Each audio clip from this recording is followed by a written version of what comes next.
په بلخ ولایت کې پانګونې ته د سوداګرۍ نوې هیلې دا هغه کارخونه ده چې د 12 لسیزو راهیسې د بلخ ولایت مرکز مزار شریف ښار کې د کیک کلچو او شیرینۍ د تولید په برخه کې فعالیت کوي.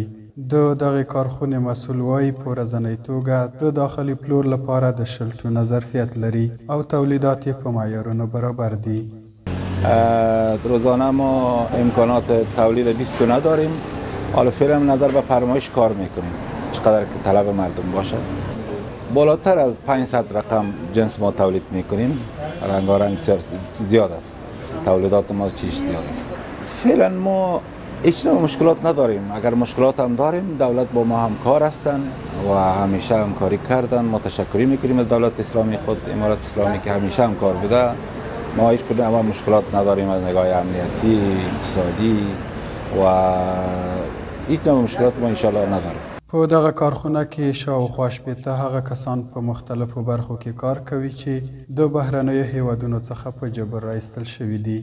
مواد استفاده در قناتی ها خوب بیشتر شکر و تخم مرغ می باشه، آرد مخصوص قنادی می باشه، روغن یا روغن های جامد نیمه جامد می باشه مخصوص قنادی دیگه.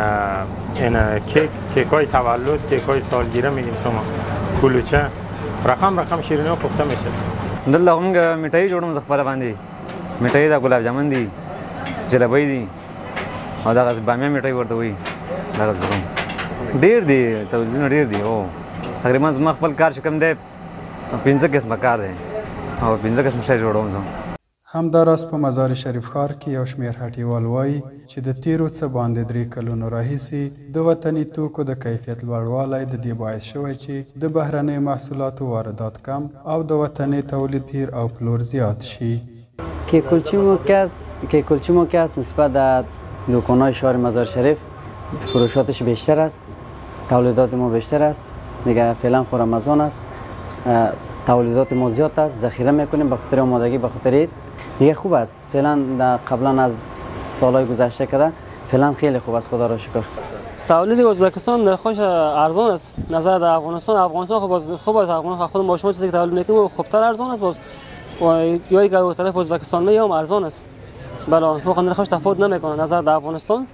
له بله پلوه د بلخ د صنعت او سوداګرۍ ریاست مسؤل وایي د صنعتکارانو ملاتړ کوي او د کار د پراختیا لپاره یې ورته بېلابېلې اسانتیاوې برابرې کړي. یو خو دا ده چې بې کیفیته تاریخ تیره داسې شیان چې به مخکې راتله نو زموږ صنعتکارانو د هغه سره سالم رقابت نسو کولی چې الحمدلله اوس د هغه مخه نیول سوې ده او زموږ صنعتکاران چې په داخل کې تولید کوي هغه کولی سي چې په سالم باندې هغه سره رقابت وکړي. او بل دغه د برېښنا دی یا د برق دی چې الحمدلله په بلخ ولایت کې په 24 ساعت کې یوه دقیقه هم چې داسې خاص مشکل نه وي برق نه ځي. او دغسې په صرفیه د برق کې د دوی سره د صنعت لکه نور 18 یا 13 افغاني تجارتي برق دی، د دوی دپاره 6 روپۍ د برق صرفیه ده. د معلوماتو له مخې بلخ ولایت کې نږدې 1200 لویې او وړې کارخونې په بېلابېلو برخو کې فعالیت کوي چې دا مهال پکې نږدې 10,000 کسان پر کار بوخت دي او د یادو کارخونو فعالیت د افغانستان اقتصاد کې مهم رول ادا کوي.